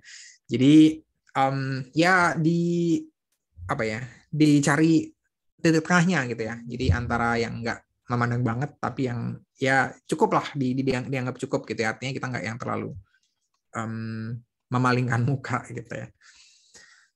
Kemudian, nah ini kalau misalnya kita nggak mau ngelihat yang mata banget gitu, tataplah di daerah sekitar area mata atau hidungnya gitu. Jadi di daerah sini ya, di daerah atasnya sini, di daerah sedikit ke kening sini atau di hidungnya sini gitu. Biar kita nggak mandang matanya banget. Kalau mandang matanya banget kan kita biasanya grogi ya, kadang langsung menurunkan pandangan juga gitu. Gitu. Jangan main mata nih, Sen. Jangan, Sen. Nggak boleh. Kemudian postur, tegak, bau rileks gitu ya. Nah, ini postur penting ya. Postur itu jadi penting. Jadi postur itu kayak ini menurut saya personal juga penting ya. Postur itu memperlihatkan sebagaimana kita, seberapa kita itu kayak fit gitu ya. Jadi seberapa fit kita itu ditentukan oleh postur gitu ya. Kalau menurut saya sih ya. Jadi kalau buat kita mungkin yang tidak mengalami kendala atau gangguan ya di tubuh kita secara fisik, maka ya kita memang harus melatih tubuh kita untuk bisa posturnya itu tegak gitu. Jadi jangan ngebungkuk, jangan kayak gimana itu, karena emang kalau ngelihat orang yang fit ya, kalau ngelihat orang yang fit kayak kita tuh lebih bersemangat aja sih kalau menurut saya sih ya. Ini bisa jadi kalian berbeda gitu. Cuman kalau dari saya sih ngelihat orang dengan postur yang bagus gitu ya, itu lebih menyenangkan buat saya. Cowok atau cewek ya sama aja ya, cowok atau cewek sama aja. Jadi untuk bisa mingle sama mereka, kerja sama mereka itu kayaknya lebih semangat aja sih. Itu jadi postur itu jadi penting gitu. Nah, itu kan masih bisa dibenerin ya kalau misalnya kita emang kebiasaannya masih belum yang tegak dan rileks gitu. Tegak juga jangan tegak yang kaku juga kan gitu. Nah, cuman kalau di sini kalau kayak saya ngajar di kelas ya, ini nggak dipakai kan karena kan nggak berdiri gitu ya. Pembenaran lagi gitu. Enggak sih. Karena saya lebih suka santai, kalau ngajar tuh lebih suka santai gitu. Kalau misalnya di kelas pun sama, saya juga nggak yang berdiri kayak bapak-bapak yang ada di sini ya gitu. Jadi sama, saya juga duduknya ya asal duduk, berdiri juga masih asal berdiri gitu. Beda kalau misalnya ya saya harus ketemu sama orang yang di luar gitu ya. Bukan mahasiswa gitu. Bukan, sekali lagi bukan berarti ada di depan kalian itu menjadi nggak sepenting di depan-depan orang-orang tadi, tapi justru saya pengen kalau misalnya dengan kayak mahasiswa, kayak teman-teman, itu ya kita ngobrolnya rileks gitu ya. Itu. Kemudian udah lewat jabat tangan. Nah, jabat tangan nanti bisa di browsing ya, jabat tangannya, style-style jabat tangan tokoh-tokoh terkenal di dunia gitu. Misalnya Putin sama Trump gitu ya. Putin sama Obama gitu, ada contohnya kan belakangan ini kan si Putin lagi naik daun ya gitu. Kemudian ya ini sih, jadi pastikan Anda dalam keadaan kering sebelum berjabat tangan. Ini once again ya, ini yang berlaku, ini kan berlaku umum sebenarnya gitu ya. Cuman kan kalau yang di apa namanya, untuk yang di Muslim mungkin ada perbedaan gitu ya di sini. Jadi mungkin nggak bisa dilakuin yang kayak gini banget. Kemudian untuk memperoleh perhatian lawan bicara, jabat tangannya beberapa detik lebih lama dan mulailah bicara sebelum melepaskannya gitu. Jadi ya kayak yang itu tadi yang saya bilang ya. Jadi presiden itu biasanya kan mereka ngobrol sambil masih berjabat tangan gitu ya. Sebenarnya mereka nunggu difoto sih. Karena emang sambil difoto, biasa sambil difoto, tapi sambil ngobrol langsung. Jadi jabat tangannya agak lama biasanya. Gitu. Nggak kayak kita yang salim ke orang tua ya, cepet ya. Oke, gesture. Nah, ini gesture menandakan tubuh condong ke depan. Itu apa tandanya? Tertarik kepada pembicaraan kita gitu. Oke.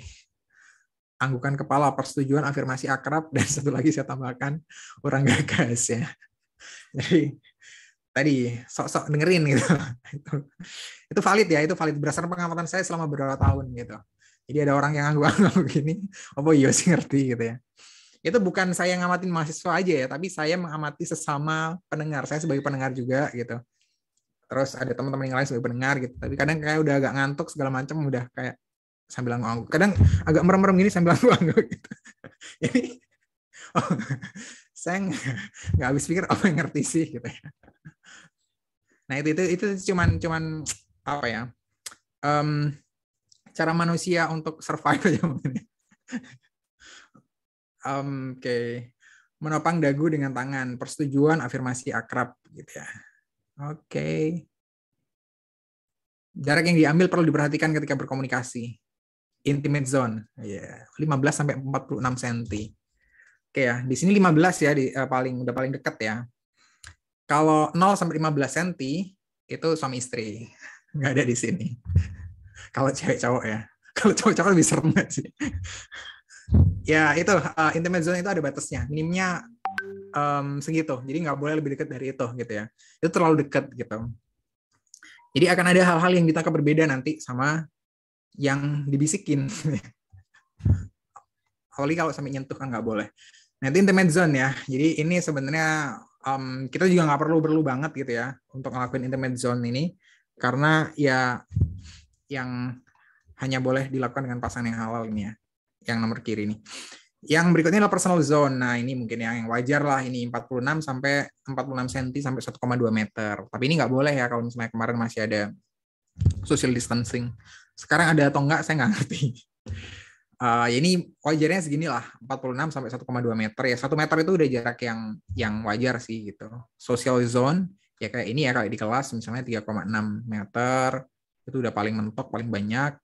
Kemudian public zone itu yang udah jauh-jauhan gitu.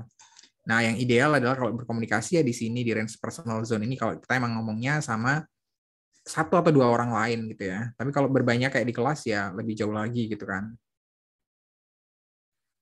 Dan yang terakhir adalah writing communication.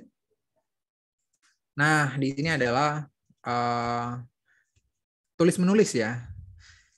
Sebenarnya kalau kita ngomong komunikasi tadi kayak misalnya komunikasi yang verbal sama yang tulis ini itu kayak ada hubungannya gitu ya. Tapi dalam hal skill itu kayak 2 hal yang berbeda gitu ya. Orang yang pintar ngomong belum tentu ya bisa nulis dengan bagus gitu. Dan sebaliknya sama gitu. Jadi nggak serta-merta orang yang udah pintar ngomongnya itu ketika nulis itu jadi bagus. Itu nggak serta-merta. Keduanya membutuhkan sama-sama butuh latihan gitu ya. Kalau misalnya orangnya lebih ngelatih untuk ngobrol, ngomong, tapi nggak jarang latihan untuk nulis, maka ya dia keterampilan untuk nulisnya nggak terasa gitu. Jadi nggak bisa nanti. Dimana di sini business writing adalah bentuk komunikasi tertulis untuk mencapai tujuan. Ya oke. Ya tujuannya komunikasi tadi ya, kesepahaman tadi itu. Manfaat business writing gitu ya. Di sini dipergunakan untuk membuat catatan atau dokumentasi permanen gitu. Jadi dicatat, memungkinkan Anda menyimpan informasi untuk referensi di masa mendatang. Oke. Kemudian didistribusikan. Yes. Semua penerima menerima informasi yang sama. Nah, ini mungkin yang cukup penting ya kayak misalnya di kampus itu lingkupnya kampus. Kalau Pak Rektor misalnya harus menyampaikan satu-satu nih. Misalnya yang sekarang ke Sel, besok tuh libur gitu ya. Kemudian ke Ria nanti bisa jadi kata-katanya sedikit berbeda. Kemudian ke Ega nanti kata-katanya bisa jadi berbeda lagi dan lain sebagainya. Nah gitu ya. Dan lebih dari itu Pak Rektor capek gitu ya. Nah makanya dengan harapannya dengan tertulis itu cukup 1 kali buat, itu langsung bisa disebarin untuk semua orang gitu. Dan sama, isinya sama. Isinya sama mau orang mau baca kapanpun gitu ya.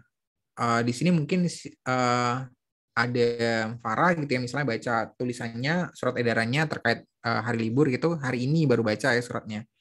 Nah kemudian dari Galang itu baru ngebaca besok suratnya besok pagi isinya kan sama gitu ya.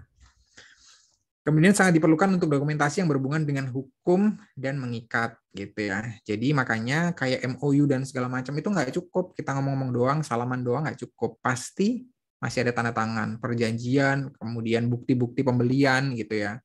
Itu nggak cukup kayak gitu. Biasanya masih ada dokumen tertulisnya. Nah, ke depan nanti apa sih yang harus kalian buat gitu ya? Kalau misalnya berhubungan dengan business writing, itu apa aja sih yang bakal, maksudnya ke depan tuh ke depan jauh ya. sampai dengan kalian kerja nanti. Itu apa aja yang harus kalian buat? Dari misalnya daftar riwayat hidup ya, atau kurikulum vitae, atau resume ya, itu kan kalian harus buat gitu ya, someday kalau misalnya kalian mau apply segala macam, kalian harus buat daftar riwayat hidup itu, atau CV tadi. Itu kemudian email gitu, kalian harus ngebuat email. Gimana sih cara ngebuat email itu? Nah, di email ini karena ini ya, mungkin saya share yang pengalaman pribadi, karena mungkin kalau di kita itu email itu bukan sebagai media komunikasi formal yang umum digunakan, maka kemampuan kita menulis email secara umum ya, orang-orang Indonesia dan mahasiswa gitu masih, saya bilang masih kurang gitu ya. Sama ketika saya mahasiswa dulu juga sama kayak gitu. Nah, itu bakal jadi problem ketika kita emang harus nulis business writing ya. Kita harus nulis email ke sebuah perusahaan tertentu, atau bahkan kalau misalnya kita nulis ke organisasi juga atau perusahaan yang ada di luar negeri gitu. Which is mereka advance banget dalam hal email, karena email ini adalah sekarang ya udah kayak ngegantiin surat resmi gitu. Jadi email itu ya surat gitu ya, tapi bentuknya elektronik gitu. Kalau di kita kan masih berpegang teguh banget sama kertas dulu, baru di scan, paling baru di emailin gitu ya. Kalau di sana nggak, email itu ya udah, email itu ya surat gitu. Jadi kalau kita harus ada tanda tangannya, enggak, email itu udah menunjukkan siapa yang ngirim kan, nggak perlu tanda tangan gitu. Kalau saya dapat email dari husein@student.staff.uns.ac.id gitu ya, apakah saya berharap atau mungkin bisa berpikir bahwa ini kayaknya bukan dari Husein deh yang ngirim deh, kecuali komputernya dia dibajak ya. Tapi apa ya, kemungkinannya akan sangat besar, mungkin 99% saya akan yakin bahwa email ini yang ngirim emang Husein gitu. Udah cukup gitu ya. Nggak perlu Husein ngelampirin surat, tanda tangan segala macam, kan kayak gitu. Nah, makanya di email ini nanti akan ada bagian yang nulis email ya, itu jadi kita lebih membiasakan diri untuk nulis email tuh yang bagus kayak gimana gitu. Kemudian surat penawaran, mungkin kalau misalnya kalian mau nawarin sponsorship, memo ini kalau misalnya kalian berkoordinasi atau ngirim-ngirim informasi ke divisi lain dan lain sebagainya. Minutes of meeting ada yang tahu minutes of meeting itu apa bahasa Indonesianya? Sambil saya lewatin ya, kalau ada yang tahu diketik dulu boleh, minutes of meeting. Kemudian presentasi, ya presentasi itu nggak hampir selalu business writing ya, karena kan bisa jadi kita cuma nampilin data segala macam, tapi kita akhirnya verbal komunikasinya. Kemudian laporan atau report, yes, kalau laporan atau report banyak business writing-nya. Kemudian proposal jelas gitu ya. Surat undangan iya, siaran pers juga iya. Oke, yang minutes of meeting tadi kan belum ya. Minutes of meeting itu adalah notulen rapat ya. Notulensi rapat. Jadi catatan dari rapat itu kita tulis gitu. Oke, ini komunikasi tertulis yang perlu kita pahamin. Jadi desain pendekatan tulisan gitu ya, format, paragraf, tanda baca itu yang kemarin mungkin sempat di highlight ya. Ketika sama kayak ketika penulisan TA, ini harus diperhatikan ya desain pendekatan tulisannya, tanda bacanya juga, kemudian atau cara penulisannya ditulis miring atau enggak, ditulis apa namanya, huruf pertamanya itu capital atau enggak dan segala macam. Nah, itu akan harus diperhatikan. Kemudian ini ya, eksekusi tulisan, kejelasan tulisan, correctness, conciseness, conversational, convincing, courteous, dan complete gitu. Ini tadi ya jargon lagi ya, ini serbasi ini. 1, 2, 3, 4, 5, 6. 6 C, 6 Cs. Ya, itu ya. Jadi yang ya perlu diperhatikan ya seberapa benar gitu ya, kata-kata itu seberapa benar, seberapa kalimatnya itu juga kalimat yang efektif ya. Jadi nggak kalimat yang belibet, nggak jelas maksudnya gitu. Jadi itu harus diperhatikan banget. Sama nulis TA pun juga kayak gitu. Kemudian tujuan penulisannya apa, harus clear. Audiensnya siapa juga harus clear juga, karena audiensnya beda, nulisnya juga beda gitu ya. Kayak saya nulis di kelas kalian udah nggak ada ya sekarang. Di adik kelas kalian sih, di adik tingkat kalian di 2020 ya. Kayak di Spada yang saya pakai sekarang kan Discord namanya. Di Discord saya nggak mau pakai bahasa yang resmi gitu. Karena saya nggak suka yang resmi-resmi. Jadi ya udah, karena saya juga menganggap bahwa audiens saya itu bukan orang resmi gitu. Nggak perlu kayak saya ngomong kalian itu nggak perlu pakai bahasa resmi gitu ya. Karena ngapain gitu? Apa manfaatnya saya berbicara dengan kalian pakai bahasa resmi? Saya secara personal ya, saya secara personal nggak bisa ngambil manfaatnya gitu ya. Emang kalau bahasanya resmi kenapa gitu? Bakal saya dapat benefit apa gitu? Yang ada malah menurut saya malah ngejauhin apa ya antara sang penyampai informasi ya ke audiensnya gitu ya. Kalau misalnya bahasanya terlalu resmi, jadi makanya saya nggak prefer untuk menggunakan bahasa resmi ketika saya harus berhadapan sama mahasiswa gitu. Jadi audiensnya ini saya bedakan gitu. Beda ya kalau saya ngomong ini sama Pak Santoso, sama Pak Dekan, ya beda dong. Saya harus resmi sekali gitu kan. Ya pakai Boso Kromo juga gitu kan. Jadi di mix itulah. Kalau saya nggak tahu Boso Kromonya apa ya saya pakai bahasa Indonesia gitu. Bangun struktur tulisan. Nah, strukturnya harus jelas, ada pembuka, isi, dan penutup biasanya. Oke, jadi di sini analisa tujuan ya. Kayak tadi kan yang kita harus clear tujuan penulisan ini. Di tujuan itu apa sih gitu. Ya tujuan tulisan dari surat atau memo yang akan dibuat tuh kayak gimana. Terus kita mau nginfoin apa nih sama orang yang kita suratin gitu kan. Kira-kira mereka juga apa nih yang pengen tahu. Yang mereka pengen tahu itu apa. Jadi kita bisa nulis sesuai dengan ekspektasi mereka juga. Nah, kemudian respon apa yang kita harapkan dari mereka dan hubungan seperti apa yang ingin dibangun. Jadi itu ada di tujuan di sini ya. Kemudian di sini ada analisa tujuan berikutnya. Yang pertama adalah menurut isi dan pengirimnya. Ada beberapa surat di sini. Ada surat resmi, kayak dinas pemerintah atau antar perusahaan. Kemudian surat niaga atau surat bisnis, kayak misalnya surat perusahaan satu ke perusahaan yang lain, penawaran produk, dan lain sebagainya. Dan ada surat pribadi gitu ya. Kalau si cowok ngirim ke cewek gitu ya. Udah nggak zaman sih sekarang ya. Nggak ada ya surat sekarang ya. Zaman saya dulu masih ada sih. Saya dulu pernah pakai surat. Cuman sekarang kayak udah nggak ada. Kasihan yang jualan surat. Menurut maksud dan tujuannya, ada surat keputusan, surat perintah, surat edaran, surat perjanjian, surat penawaran, dan surat pengantar. Ini mostly ini adalah menurut maksud dan tujuan dari A yang B ya. A dan B, sorry. Jadi surat keputusan, surat perintah, surat edaran, surat ya sampai dengan surat edaran ini bahasa yang pemerintah banget ini. Itu ada yang di A ini surat dinas ya. Kalau yang surat perjanjian, penawaran, pengantar ini, pengantar juga ada ya di dinas juga ada. Kemudian perjanjian juga di dinas juga ada. Jadi most yang ada di sini itu adalah dari dinas pemerintah ini. Kalau surat niaga tadi kayak penawaran ini kan juga ada. Perjanjian juga ada sih di niaga kalau MOU dari perusahaan satu dengan perusahaan lain gitu ya. Kemudian menurut wujud atau bentuknya, surat bersampul, kemudian surat memorandum atau nota, dan surat elektronik gitu. Kalau AB ini saya susah sih ya ngevisualisasinya sebagai kayak gimana. Tapi mending dibaginya surat elektronik dan nggak elektronik gitu aja sih. Cari tahu audiens. Nah ini ya tadi saya sebutin gitu. Jadi kita harus ngerti audiensnya siapa. Kalau misalnya audiens kita itu adalah Gen Z, ya kayak kalian misalnya gitu ya. Ya kenapa saya harus resmi gitu ya. Jadi pertanyaan buat saya sendiri gitu ya kalau saya resmi. Ya apa yang salah dengan saya gitu ya. Apa namanya ya? Ya jadi kayak nggak match gitu ya. Jadi kalian juga harusnya bertanya gitu, kenapa harus berbicara resmi sama dosen gitu, apalagi dosennya masih nggak tua-tua amat ya. Jadi dosennya masih ya nggak terlalu jauh sebenarnya dari segi umur dengan kalian gitu. Jadi padahal bahasa yang kami pakai ya, honestly ya, bahasa yang kami pakai di luar, kalau kami lagi hangout sama temen, nggak hangout juga sih, kalau kami lagi ngobrol lah sama temen gitu ya, ya bahasa saya kira mirip-mirip dengan bahasa kalian sehari-hari juga gitu ya. Jadi sebenarnya bahasa kita itu cenderung mirip. Tapi ketika kita lagi ada di kampus, bahasa kita sama-sama jadi beda gitu ya. Sama-sama kita harus pakai bahasa yang lain gitu. Nah, itu kan sama konteksnya kayak bahasa Inggris tadi. Ya kenapa kita nggak pakai bahasa Inggris tadi sekalian gitu, biar sama-sama sekalian nggak ngertinya.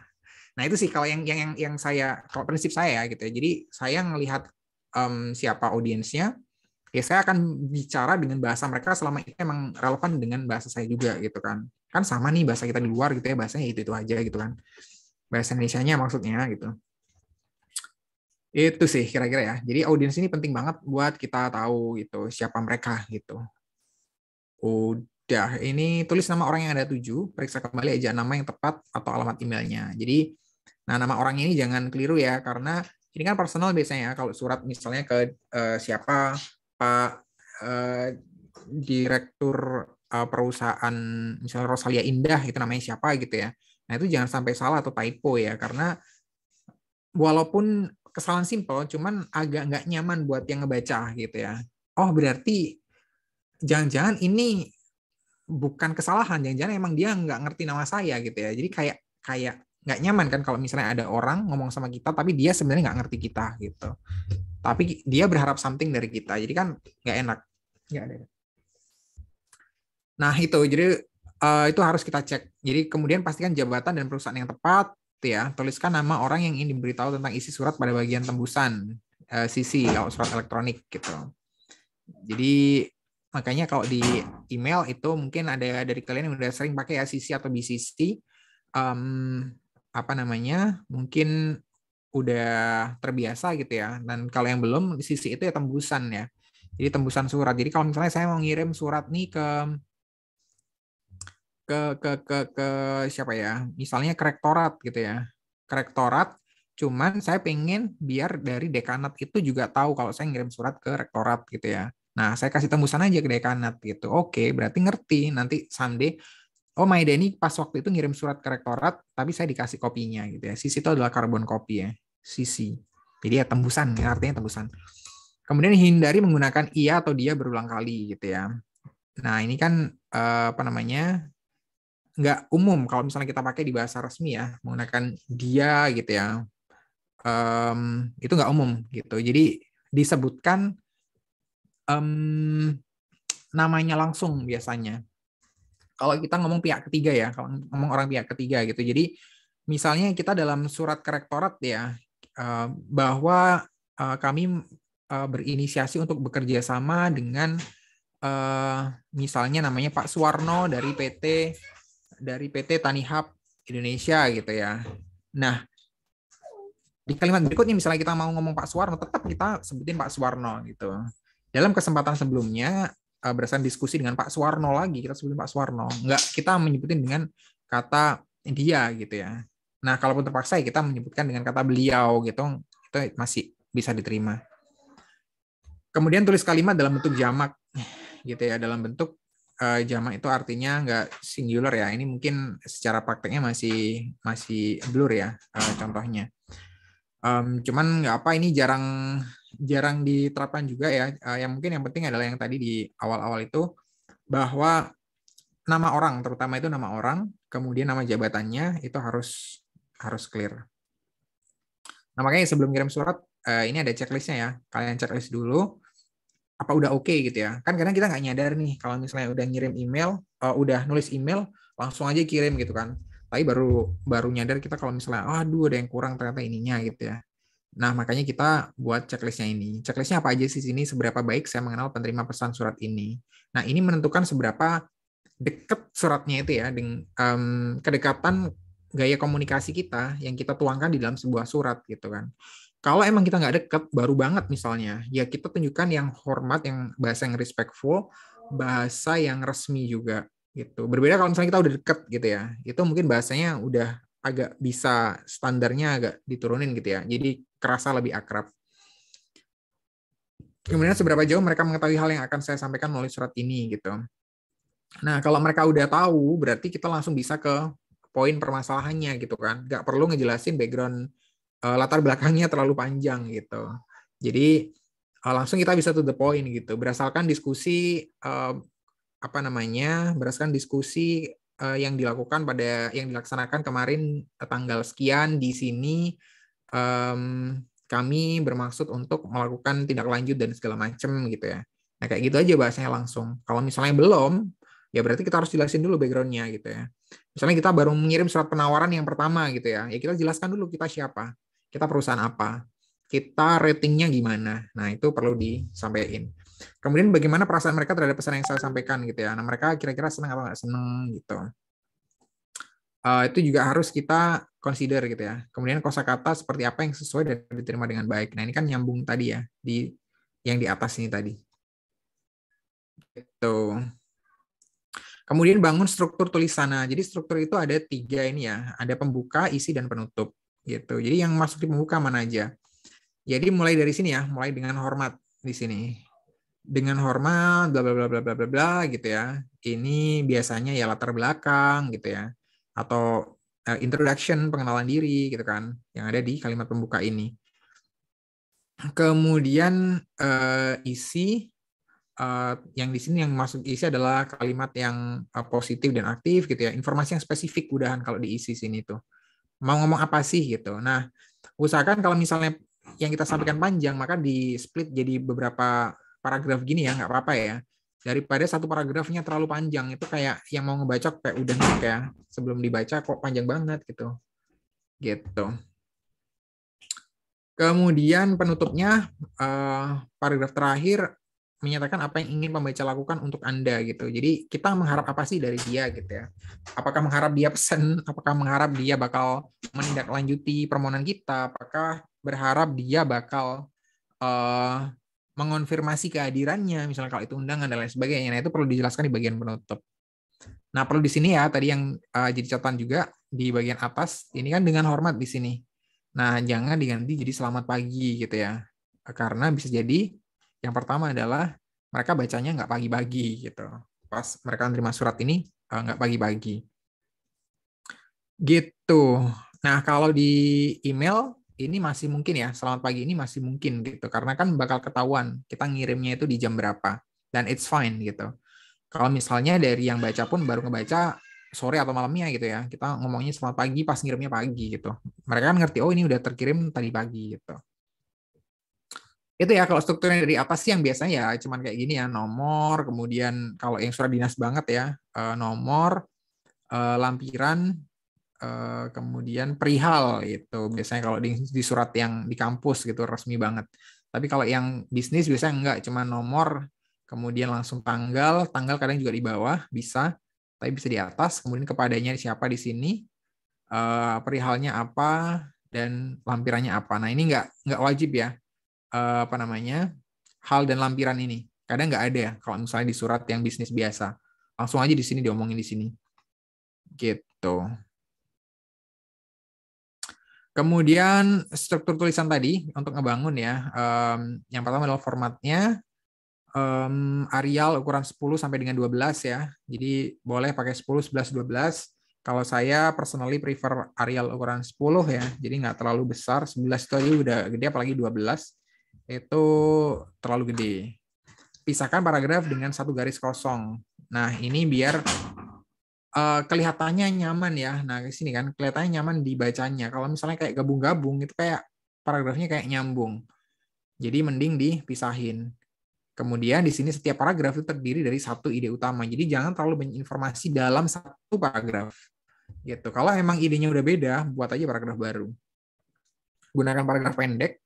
Kemudian ide pada setiap paragraf bisa saling berhubungan gitu ya. Kemudian tanda bacanya penggunaan yang tidak tepat bisa mengubah makna kalimat. Jadi tanda baca ya tanda seru, tanda petik dan lain sebagainya gitu itu harus tepat ya. Jadi nggak boleh ngasal juga makanya. Penggunaan yang tepat bisa membuat komunikasi terlihat lebih terstruktur dan jelas. Nah, yang terakhir adalah eksekusinya di sini. Jangan pernah menulis ketika sedang marah.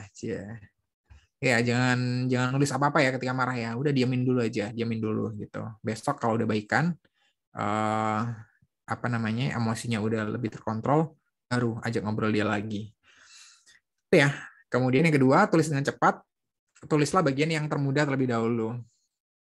Ini sih nggak selalu bisa dilakuin ya kalau yang tulislah bagian yang termudah lebih dahulu karena kadang kalau misalnya apalagi kalau kita nulis surat yang sebenarnya pendek yaitu ya udah langsung dari depan ke belakang ya dari atas ke bawah gitu kan strukturnya kan udah jelas gitu kalau misalnya kita langsung ke bagian bawah dulu nanti bisa jadi geser ya bisa jadi apa yang kita sampaikan di atas tuh nggak terlalu relate yang di bawah akhirnya yang di bawah kita ganti lagi yang mending langsung aja dari atas tuh udah runut. Kemudian tulislah selayaknya Anda sedang bicara. Anda akan memperbaiki susunannya setelah tulisan selesai. Nah, ini boleh ya. Cuman yang perlu dicatat ini ya, Anda harus ini sebenarnya, Anda harus memperbaiki susunannya setelah tulisan selesai. Gitu. Kadang ada sih soalnya yang bahasa tulisnya itu kayak bahasa lisan banget gitu. Jadi kayak nggak pas aja kalau dibaca ya jadinya. Jadi kayak orang ngomong kayak saya gitu. Jadi itu yang ditulis di tulisan gitu ya. Jadi kayak aneh sih kalau nggak dibenerin ya, makanya harus dibenerin. Bayangkan bahwa Anda sedang menjelaskan permasalahan yang dimaksud kepada orang yang bersangkutan. Ya emang itu tujuannya untuk ngejelasin something juga.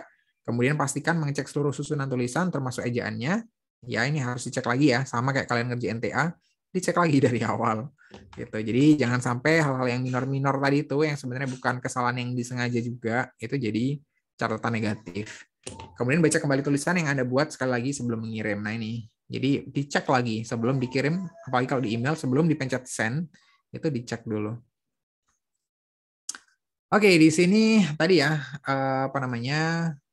Kalau desain pendekatan tulisannya ya kepala atau surat atau kop surat gitu ya kita buat. Biasanya ada nama organisasi, kalian udah paham lah ini ya. Biasanya apa aja yang di situ, tanggal pembuatan surat, kemudian nomor surat lampiran dan atau perihal itu. Ini kalau perlu ya, nggak selalu ada. Biasanya kalau di bisnis ya cuma nomor surat doang gitu ya. Halnya perihal itu nggak selalu ada. Apalagi di email ya, di email nggak ada ya. Di email itu nggak pernah nyebutin lampiran titik dua berapa berkas berapa halaman atau juga perihalnya apa enggak. Perihal ini kalau di email jadi di judul emailnya ya. Jadi di judul emailnya. Jadi email yang kita kirim itu udah perihal gitu. Kemudian atau subjek ya bahasa Inggrisnya subjek email. Jadi di subjek email itu udah mengisyaratkan itu perihalnya apa. Jadi kalau misalnya undangan ya berarti langsung undangan event apa kegiatan apa gitu yang penyelenggaranya siapa gitu misalnya UNS gitu. Undangan kompetisi bisnis mahasiswa atau undangan juri kompetisi bisnis mahasiswa sekolah vokasi UNS misalnya kayak gitu. Itu ada di subjek emailnya. Kemudian nama dan alamat yang dituju. Kemudian salam, salutation ya.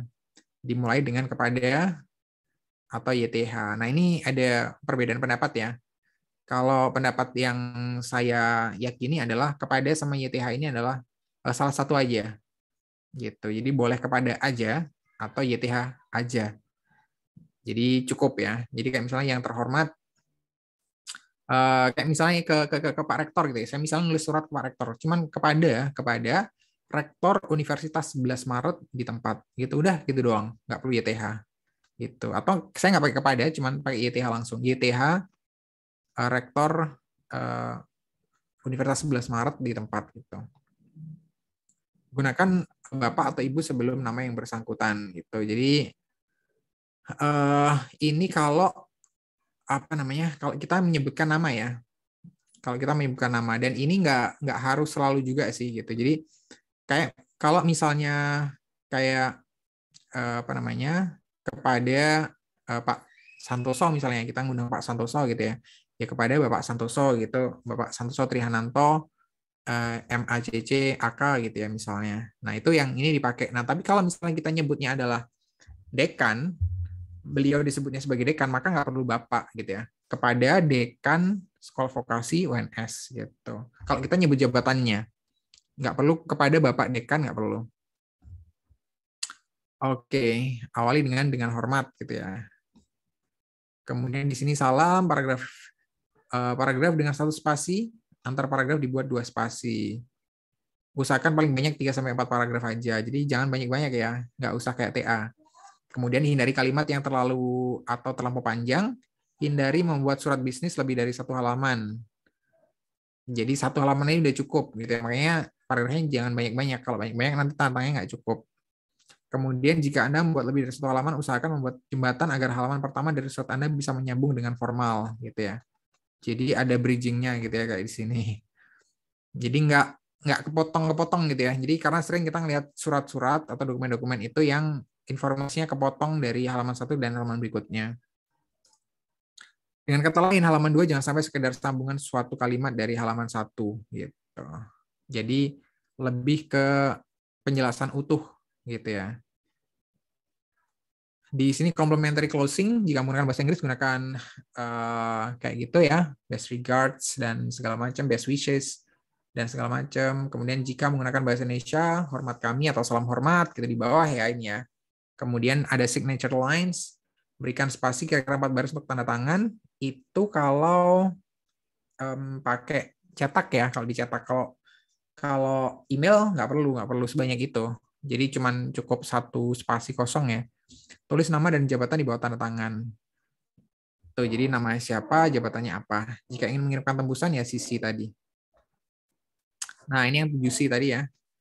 Clarity itu kejelasan seberapa jelas, concise itu seberapa padat ya. padat, konkret itu seberapa konkret ya. Jadi yang penting informasi yang disampaikan itu efektif dan efisien sih kalau menurut saya. Jadi artinya orang yang ngerti dan dengan kata-kata yang cukup gitu ya, artinya nggak berlebihan gitu. Itu kalau dari saya sih prinsipnya itu ya. Cuman di sini emang ada prinsip 7C ini yang mungkin kalian bisa sekedar ngafalin aja sih kalau ini sih. Cuman menurut saya nggak terlalu impactful ya. Completeness, correctness, consideration. Do and don'ts gitu ya. Jadi waktunya harus cukup buat suratnya, jangan buru-buru, apalagi kalau misalnya orang-orang penting. Kemudian kalau misalnya kalian masih belum oke di nulis-nulis ya bisa minta bantuan orang lain. Kemudian poin penting akan tulis sebelum membuat draft gitu ya. Jadi apa sih yang mau disampaikan, poin-poinnya kita tulis dulu. Oke, terus saring kata-katanya mana yang perlu, mana yang tidak gitu ya dari draftnya tadi itu. Baca berulang kali dengan posisikan diri sebagai si penerima agar menghindari kesalahan kecil yang bisa berakibat fatal. Jadi dibaca lagi. Jadi jangan langsung asal kirim. Oke, itu tadi tentang bisnis communication, business writing ya. Jadi nggak susah sih, nggak ada yang susah sih dari dua tadi, event sama ini tuh nggak ada yang susah ya, gampang-gampang semuanya. Jadi nanti tugasnya saya share, latihan, file latihannya saya share nanti buat kalian kerjain ya, bisa buat ngedraft untuk tugasnya gitu. Jadi nanti kalau pas ujiannya diminta buat itu cepat buatnya, tinggal ngedit aja. Kalau diperbolehkan ya, kalau yang kemarin sih diperbolehkan kayak gitu pas dosen ya gitu. Jangan-jangan sertifikasinya dosen lebih mudah daripada mahasiswa gitu ya. Ya semoga enggak ya, semoga sama atau ya sama lah, semoga sama, biar sama-sama kompeten kan berarti. Itu sih dari saya, nanti saya share di mana ya? Oh iya, saya share jangan di grup sih, jangan di grup, itu dari Makpus soalnya ya, dari Makpus yang dikerjain gitu. Saya share nanti nitip ke Husen aja ya, bisa di share di teman-teman yang lain ya, Husen ya. Jadi untuk deck yang ini dua tadi itu event sama communication sama file latihannya ya. Saya share di Google Drive. Oke? Oke nggak, Sen? Husen? Di mana kamu? Oke, kita ganti. Oke, galang aja ya nanti ya. Oke, galang.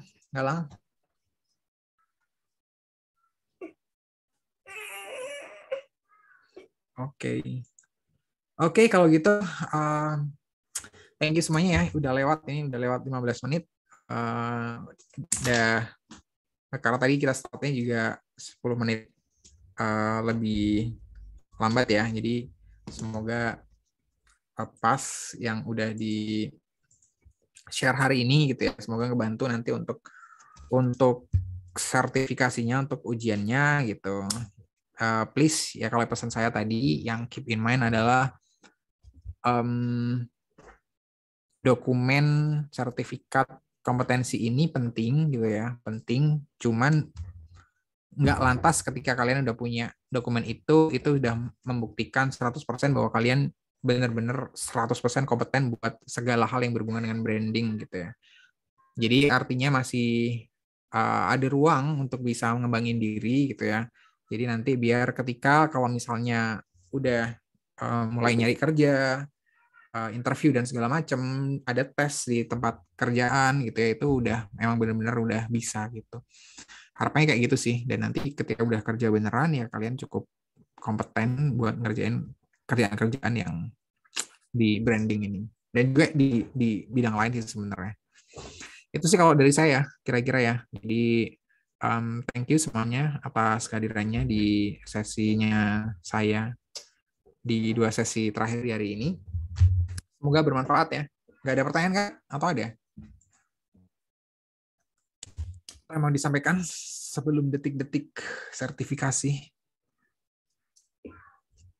Nggak ada ya. Kalau secara teknis sertifikasi nanti bisa langsung diobrolin aja di chat ya, di chatnya dengan ada Pak Lutfi. Pak Alfi nanti mungkin bisa bantu jawab, sama mungkin ya ada Bu Kamelia di situ yang akan share juga dari apa namanya, dari Marketplace ya. Jadi nanti yang belum jelas langsung aja ditanya di sana. Oke, terus jangan lupa yang nanti malam itu paling lambat ya buat pendaftaran di website LSP pemasaran. Jadi jangan ada yang sampai kelewat. Oke, thank you, itu aja dari saya. Semangat semuanya. Semoga lebih semangat ya. Minggu ini harusnya kita udah mulai kuliah tambahan yang UX yang 4 pertemuan itu. Cuman kayaknya waktunya nggak ada ya kalau kalian harus sertifikasi ini. Jadi mungkin baru kita mulai minggu depan. Jadi berapa ya? 3 minggu, 16 bagi 3 berarti 5 pertemuan. Ya itu kita arrange lah nantilah di minggu depan ya, gimana caranya. Oke, thank you semuanya. Semoga sukses, semoga oke. Semoga berkah juga ilmunya ya. Thank you, pamit undur diri.